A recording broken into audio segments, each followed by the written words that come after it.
give you a little more room. Well, good evening. If you remember 2 weeks ago, we were studying fasting, right? Anyone fast today? This is not the day where people normally fast. You're usually taking mom out somewhere nice or making mom nice dinner. I'm sure everyone had a really good meal today, and there's nothing wrong with that unless you were a glutton. Maybe we should talk about that next. But no, just kidding. But we should, think about what fasting is. What I had said before 2 weeks ago was that I do not see in the scriptures somewhere that commands us to fast, but I do see in the scriptures the idea of the benefits of what it can be for us, and the suggestion that even, and we'll look at a passage here in a little bit in Matthew chapter 9, where Jesus says that, his disciples were going to fast later on in the future.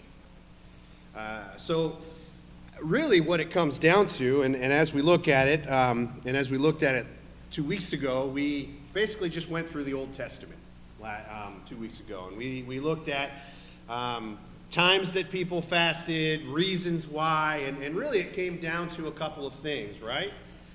Mourning, when you lost someone, when there is some type of a dilemma where you have to make a decision that you need to be seeking out God. We see people fasting at those times as well.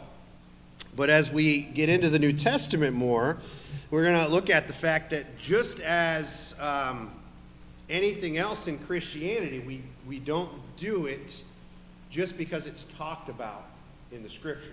If we're going to follow through with something in the Scriptures, we need to, number one, do it the way it was done in the Scriptures.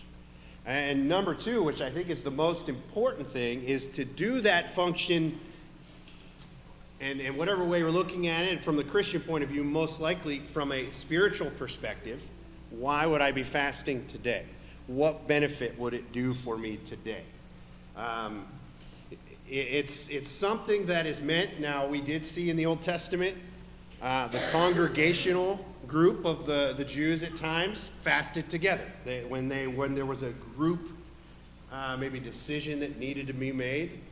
But when it comes down to something personal, it's something that you're supposed to do on your own. It's not something that's supposed to be, it's not something that you necessarily have to hide, as long as you're not pointing out the things that are pointing to it. You know what I mean? What I'm trying to get at is why we're doing it is we're doing it hopefully to draw ourselves closer to God. I mean, really, that's the idea of what we see behind fasting. Another thing to bring up, I wasn't thinking last week and 2 weeks ago, and Brent tried to trick me, and I wasn't thinking about it because I hadn't stopped and looked at that passage long enough and read through it, and he says, because we were talking about fasting 40 days and 40 nights, it'd be impossible to fast without water for 40 days. We know scientifically, physically, that it's impossible. But if you read what it says there with Moses, it sure sounds like he went 40 days without anything. There's a difference, though. He was in the presence of God the whole time. So a miracle, obviously, if he wasn't drinking water, something miraculous happened. Not to mention, I don't think that Moses was down on his knees the whole time, not moving around. He would have needed to move and have some kind of energy. So obviously God's sustaining him for some reason. Which made me think a little bit more down along the line of, what about Jesus? I think he probably drank water because I think Jesus at that point was not being the Son of God. He was being the Son of Man. He was being I'm sorry. He wasn't deity. He was being the human portion. And I know we talk about that in the fact that the Bible says he was 100% human. He emptied himself, but he was also 100% God. But there were times in the life of Christ where things that he did not attribute to his deity. They were done as an example for us. For instance, the book of Romans or Hebrews. You guys will have to check my facts on this. But where, now my mind just went blank, sorry. Yeah, I had a really good thought. It was going to be the best teaching moment of everything, and it left me. So when it comes back, I will fill you with that nugget of knowledge that I had there. But moving along with our lesson here. So we talked the Old Testament. Now we're moving forward here. Let's see. Yeah, it's slide 6 where I told him. Yep. Okay. All right. So let's take a look at. I mean, really, if we're going to look at the New Testament, the best place to go would be to look at the teaching of Jesus. Now, first off, we have example number 1, Matthew chapter 4, verse 2, Jesus fasting. We see this example here. What was the reasoning? Why did Jesus go off into the wilderness? Remember, he had just been baptized. The dove had come out said, "This is my son." What was the purpose of him going into the wilderness? It tells us in there. Yeah. He was getting ready for his work. And obviously, God wanted him to be going in this direction, probably for the very example that we have in the Bible of Satan actually coming and trying to tempt him. And really, if you stop and you think about it, is anybody more weak than when they hadn't eaten for 40 days? I mean, even if you fast properly and you do it in a way where you're not going to hurt your body, you're still not giving yourself the nutrients that are needed for energy. So we see that, and I see that example there in Matthew 4 of God really saying, look, this is my son. I just told you that it was him. But you know what? He's going to go to a weak point in his life. He's going to fast for 40 days. Now, really, is it really a weak point, though, if we're getting closer to God? Physically, yes, we're talking about the physical body being weak. But spiritually, if we fast the way that we see it being done in the Bible, we should be drawing closer to God in those instances. Yes, Eric. It reminded us of these, I think it's in 1 or 2 Peter, where he said, we suffered in the flesh, done in sin. Yeah. What better way to go 40 days before he met without food? I mean, that's suffering in the flesh. Yeah, absolutely. So it's kind of, for Jesus, that's strength. And then really spiritual stress after that, when Satan came to try to get him to tempt. So both sides of that. But yes, so as I said, and I'm sticking to it, and the more I study it, the more I think, as Christians, I think we should have been studying. We should study this more often. We should come to an understanding. Am I going to stand up here and tell you that you have to go out today and figure out the next time you're going to fast? No, that's not what I'm saying. I see fasting as, obviously, Jesus wouldn't have pointed it out if it wasn't something that could be beneficial. I'm just telling you, I don't see a command in there that says, this is a specific time you have to do this. This is. But I think if we look at the reasons why a lot of people fasted, and I think there may be reasons for us to look and say, this could help me become closer to God. This could help me get my mind where it needs to be, connected more with my spiritual sense. Yeah, Christine.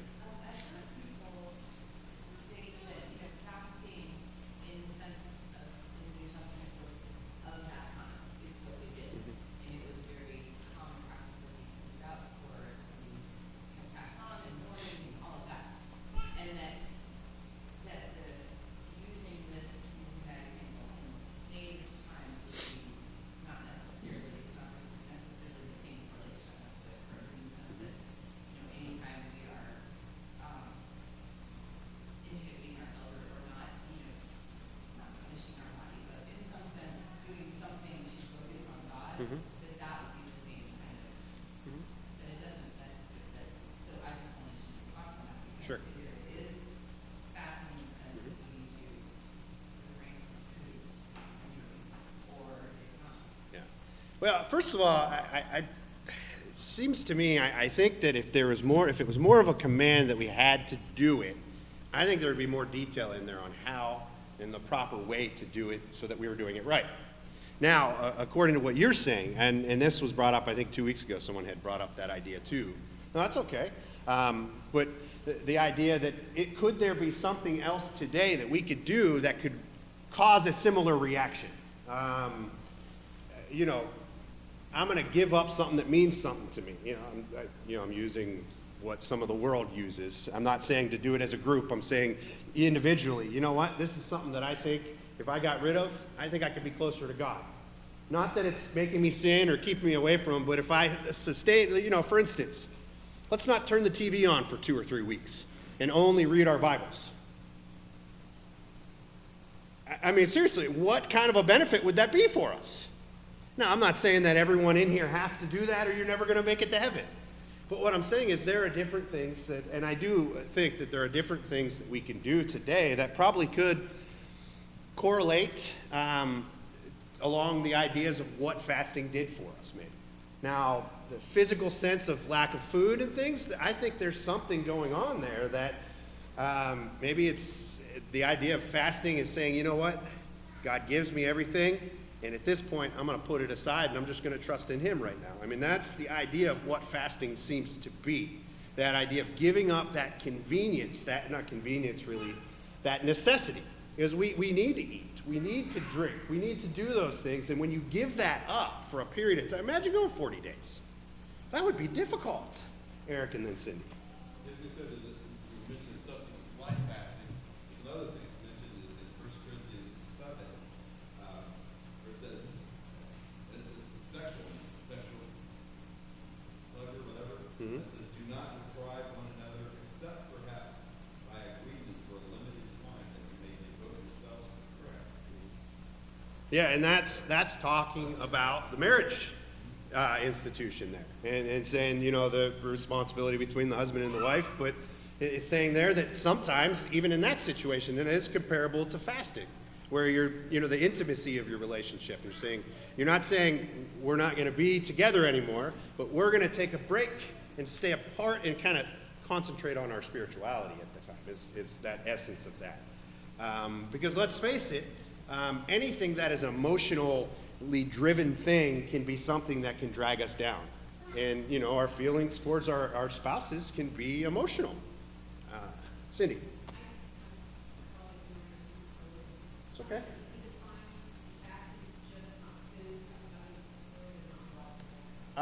There is times that people will fast. It's obviously shorter when they're not drinking water. I couldn't give you any of the details on how it's done, but I know there are times that people will do that, but I think it's really a limited amount of time for the fluid end of it, because as far as I understand, I think it's 3 days you can go. Obviously the temperature outside and what you're doing is going to play a part in that too, but we can only go so far without water unless we're Moses and God's sustaining us. Mm-hmm. You mean like Jesus?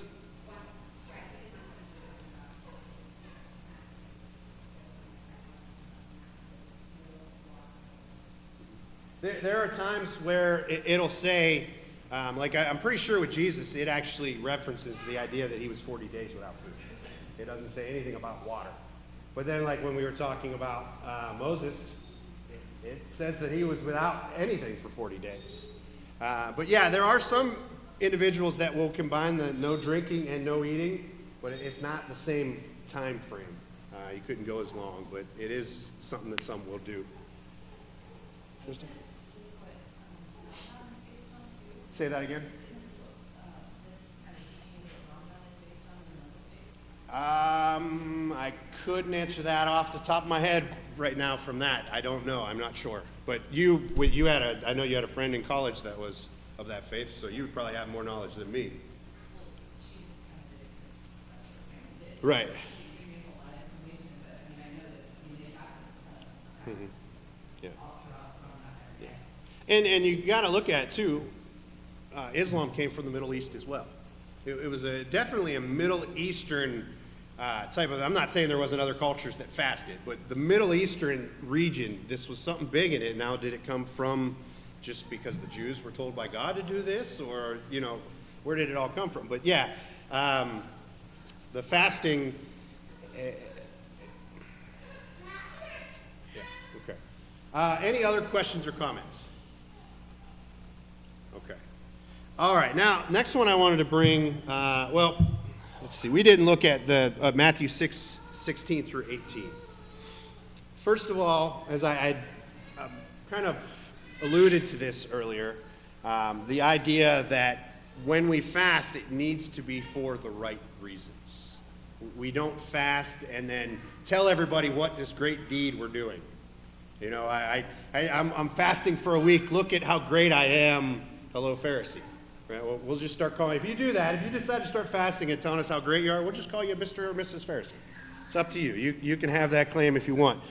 But, you know, obviously when you're fasting and you're not eating food and you're not taking in nutrients, that could start to show physically, could it not? In your face. And Jesus is saying, hey, fasting is not for other people. It's for the individual. And he's saying, you know, don't make a sign. Don't make a mockery of it. Don't make make it like telling everybody all about it and look at me. What was it? The Pharisees made claim that, you know, they would fast 3 times a week, you know, because of the status that it made them look and what. That's not what it's all about. Now, Matthew chapter 9. I don't have that passage up there, so if you want to look that one up with me. Yeah, go ahead, Christy.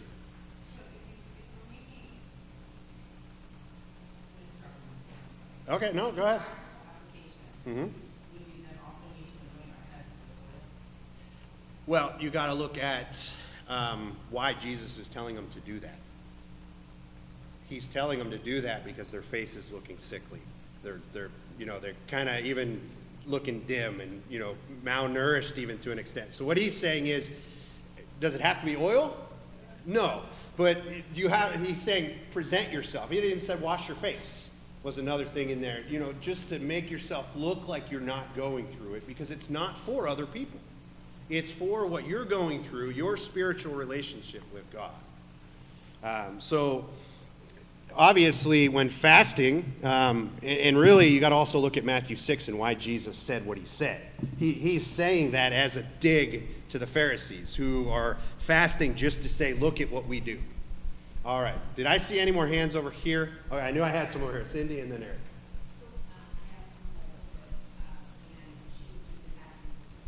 Mm-hmm.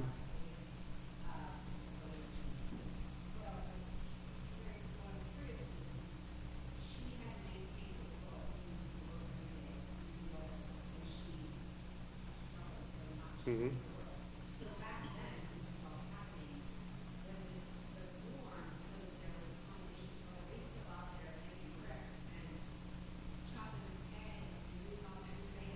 Mm-hmm. Yeah. Mm-hmm.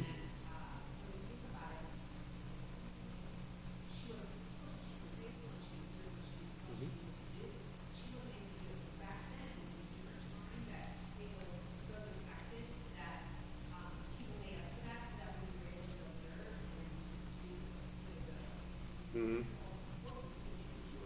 I will tell you this from my limited knowledge of that question. I'm going to look up some more and see. But obviously, when someone was mourning and they were fasting, most of the time people don't work. They stay home. Even back then, I would assume someone died, you're fasting. So in that situation, you're good. I don't know. Obviously, Jesus is saying these people are out in public. So they're being seen by people, so it sounds like their daily duties are being done in public anyways. But I would assume that if you're going to fast, you're going to make some type of preparations for it. Now, when in that situation, somebody else is telling that person to fast. You know, if it's a religious reason, we're just doing it because this is a time frame or whatever. But yeah, so fasting is something I don't know, I'm going to continue to study some more on. I just really think it's an interesting thing. But obviously, it would be very difficult if every time I fasted, I stopped going to work and I stayed home and I didn't go out to hide that from people. They'd be like, all right, Jason's fasting again. He's not at work. You know, so I'm assuming they're living their life. But You know, I mean, if you're Jesus and you're fasting for 40 days, there's no way you're going to be out in the field harvesting your crop at doing that. So we also got to remember that sometimes fasting wasn't a long-term thing either. It could have been 24 hours. It could have been a couple of days. Some people would go a week. 40 was an extreme. I mean, really, we don't see, I mean, you see Jesus and you see, but that's an extreme. Yes.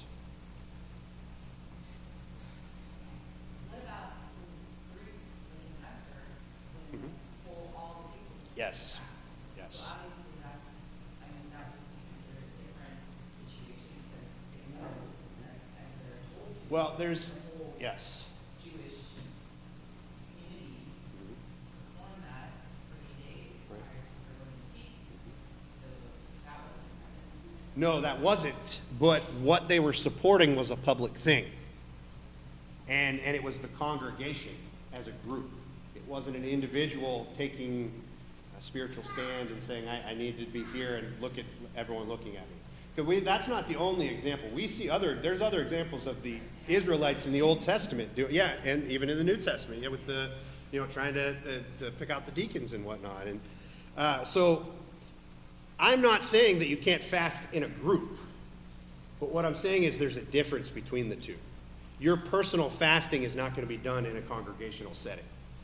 Now, if there's a question that the congregation needs to answer and you want to fast together, some of the information I got for this, Dory likes this website.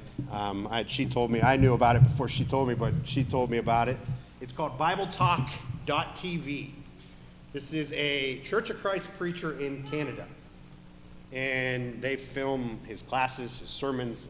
I haven't found anything I argued with the guy about. I mean, he seems to be very doctrinal. Now, the reason I bring this up is if you go on their site, he went and he decided, and I think what he was doing, it wasn't a show of look at what we're doing. It was more of a let's put ourselves in this mindset. And they picked a day of fasting. They were studying fasting, and they picked a day. And it was also, I believe it was, they wanted prayer to be done for 24 hours. So they literally broke people into groups so that individuals were praying at different times. Now, is that going to make our prayers any better? No. But I understand the idea behind what this guy was trying to do. He was just trying to bring people into the fasting to try to get an understanding of it. But it was kind of neat, the little idea that he had. Rick? This passage in Matthew would tell us too that he's not talking about fasting that's required by the law. Right. Because we know you're fasting if it was on that day. Right. But in this case, these would be personal fasting. Yeah, and I think a lot of the congregational fasts almost seem like a Sabbath. And I'm not comparing fasting to Sabbath. I'm just saying that idea that Sabbath you rested.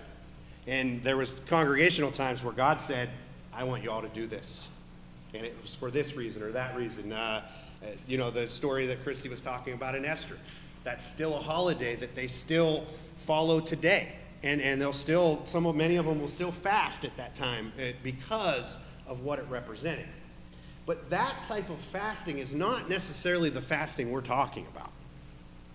We're talking about individual, personal, you making the decision to go and fast. And as Eric said, if it was a law-abiding fasting, God had it in the Mosaic Law, everyone's going to know you're fasting. Or they're going to say, you hypocrite, why aren't you fasting? Because you're supposed to be. But fasting is, looking at what Jesus did with fasting. And, really, just like I said, I can't. I looked all over the place, and there's nowhere that I can find that says that we're commanded that if we do not fast, that we're falling short of God's glory. There's nowhere that I can find that. But I do say this. Number one, if Jesus did it, it's probably a beneficial thing to do, especially since in Matthew chapter 9, where John the Baptist's disciples come and say, why aren't we fast? Why aren't your disciples fasting? He says, why would the friend of the bridegroom fast and mourn when he's here? So that idea of fasting, and there's many, really, we could study this, I think, for weeks and weeks and weeks, because we could get into the different types of fasting. even in religion, in Christianity and Judaism. But really, what this comes down to, I think, is drawing our minds in from the world. Now, is there something that could be used that would be as good as fasting? I don't know. But the thing is, if I fast and I don't do it properly in the right way, maybe there's something else that I could do that could get my mindset where it needs to be. And that's why I said I don't see it as a command saying that we have to do this. But if Jesus did it, we should start thinking about how important that was. And he did say his disciples would do this in the future. All right. Any other questions or comments? I looked at my slides and I said, I don't know if we're going to have enough material tonight. What did I change it twice? I still have 2 more slides, I think. Yeah, 2 more. So we'll see here. Let's go. If we'll look at the next couple of things, if it begins to prolong, we'll move on to next week. But we looked at Jesus and examples of him. So now we're part of the church, aren't we? Let's take a look at examples from the church. And I think pointing out what Christy had mentioned, the idea that some people will say that this was just a custom that they had. Sure, I would say in the Old Testament it was law, because there were times there was. But I don't see in the New Testament it being law. But I would say we do need to study it more. So examples of the early church fasting, the book of Acts. After realizing he was persecuted, had been persecuting the Lord. Acts chapter 9, verses 8 through 9. Who was that? Paul. Yeah, after he realized what he had done, he's blind, and he fasts for 3 days. Now, I'm going to have to look that one. I would need to double check that one, but I think he might have even went food and waterless. What's that?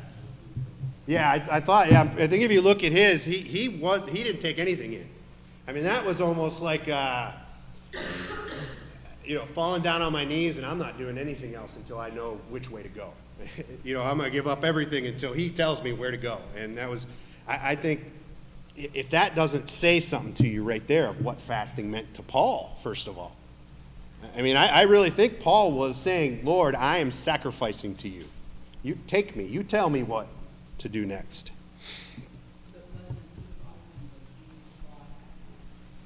Well, yes and no. He thought he was.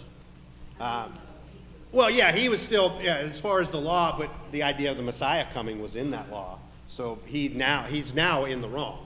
But yeah, he was trying to serve God. He thought he was. He was zealous as a Jew, which prior to Jesus, I think he lived a pretty darn good Jewish life as someone that served God and loved God. And then we see him as a Christian. And it's the same thing, his zeal towards God. But that right there should also tell us how we can misplace our knowledge sometimes. And how there may be someone out there in the world that has a different belief than you, that maybe you're going to get a moment to talk to them and be able to convince them otherwise. But after realizing, the next one is Acts 13, 2 through 3. The church fasting, important decisions, commission, that's in Acts 13. And then also in Acts 14, we see they're facing some danger and they fast. So, we look at these things here this evening, and I hope that this has opened up your eyes to this subject a little bit more. I'm not telling you that we covered every aspect of it. I really do think there's a lot more that can be covered on this.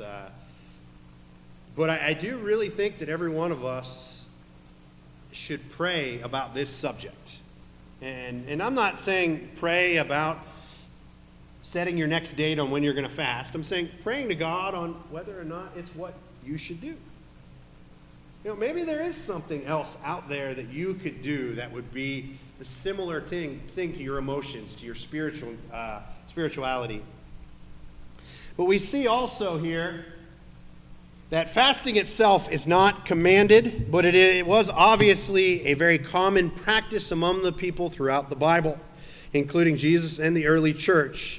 Now, with that being said, we should probably make us think that maybe we should be fasting more, or maybe we should be thinking about it more. Or maybe to put it another way, what benefit are we missing out on by not fasting? Could our prayer lives be stronger? And I think that's the question to ask ourselves. Is there something that I'm missing? If I did this, is it something that, and we're not standing here saying that if you have a problem and you fast, you're going to fix it and everything will be perfect in your life. That's not what it was all about. It was all about putting your trust in God and knowing that He's going to take care of you no matter what. And then just as a little bit of a recap, some of the situations when fasting would be appropriate. Obviously, we see throughout the Scriptures, they fasted when mourning. When someone, a friend or an enemy was sick, when you are repenting, when you are facing danger to troubling times, when making a very important decision. Now, one of those I want to bring up, okay? We've been talking about fasting as an individual task, right? A beneficial thing for the individual. But you see here that we've seen people fast even when repenting and asking for forgiveness. Now, if we went and did this as a show and went out in the public in front of people and said, I'm going to fast now because of this, then we would have a problem. But if you took time out of your life to not eat and to concentrate on praying because you knew you did something wrong and God, He's going to forgive you. It's not that. We're not saying go down the pleader's trail and plead with Him until He does. I'm not saying that. But if you're doing it just for you in the presence of God, do you think that would be more powerful than just sitting down on your knees and saying a prayer and saying, God, forgive me? The action of it and what it represents. It would be worth nothing if we went and told everyone we were going to do that. But if something, I hate to say small sins and big sins because they're all sins, but we have little things that trip us up that we can get past very easily and move on and become better. And then we have the other things that are more tempting and try to hold us back. But think about, I just think it would represent more emotionally to you, spiritually to you. Am I saying that next time you repent, you don't fast, you're not going to heaven? No. I'm just saying to think about some of these things because they are in the Bible. Jesus did do this. His disciples did do this. The early church did this. I do strictly see it more as something we are suggested to do, but more so in a point of a suggestion of maybe it needs to be done more. Anyone have any other questions or thoughts on this subject? And if there's any other questions after this, this is a subject we don't touch on very often. If you do ask, feel free to ask me, to call me, text me, email me, whatever. Anytime you have a question about anything we study or something you're studying on your own, I'm always a phone call away to help out with anything that I can. But with the fasting thing, I really think that more of us should maybe stop, take a step back, pray about it a little bit, read some of the passages, and you know what? Maybe it's something that you would look at and say, you know what? Maybe that's something I need to try out. Maybe it's something that could be beneficial to me. And I guess that's the biggest question to ask, and I asked it a moment ago, is are we missing out on some type of a spiritual benefit by not doing it in times that it could be beneficial? That's a good question to ask. So as I bring the lesson to the close, we're going to have a closing song / invitation song, and if you have any need at this time, I give you the invitation to come forward to be baptized into Christ, or to have your sins washed away, or to go before God and request encouragement. As a congregation, we need to encourage one another in every aspect that we can. But if there's anyone here that has any need, let's come forward as we stand and sing this song.